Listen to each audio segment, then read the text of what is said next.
Hey everybody, this is Bobby Renteria again. I'm reading from my book, Burro Spirituality, which is my reflections on the book of Psalms.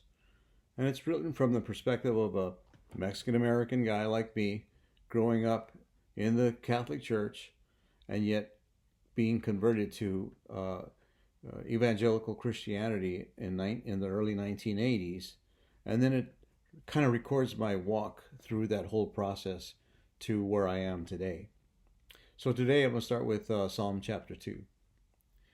In Psalm chapter 2, I believe this text records communication between God the Father and God the Son, the authority of the Father given to the Son. To me, it speaks of the preeminence of God's role as relevant to us as our Savior. It specifically addresses God's plan and purpose to save us from our natural inclinations and the actions that proceed from them, and the judgment due to us as a result, thereby setting us apart for a father-child relationship with Him. Through the exercise of faith in this plan, we could be saved. The natural man rejects God's plan of salvation because he rejects the implication we need to be saved at all. And even those who can see the obvious and acknowledge our need for salvation reject God's plan for it, preferring to believe we can save ourselves. Even those of us who have accepted and believe in God's plan of salvation have trouble relying on its sufficiency, making it incumbent on us to use ingenuity to come up with our own idea of what salvation looks like and the industry needed to complete the salvation process.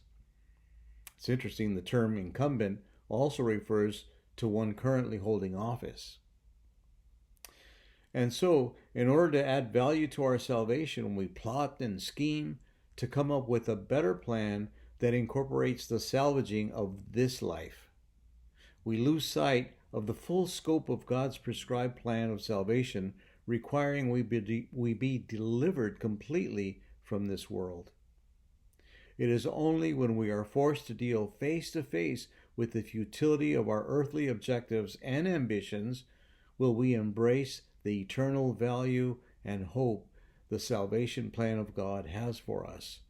Thankfully, God is gracious enough to understand our weakness and remains faithful to fulfill the promise of the sufficiency of the salvation work accomplished in His Son, Jesus Christ.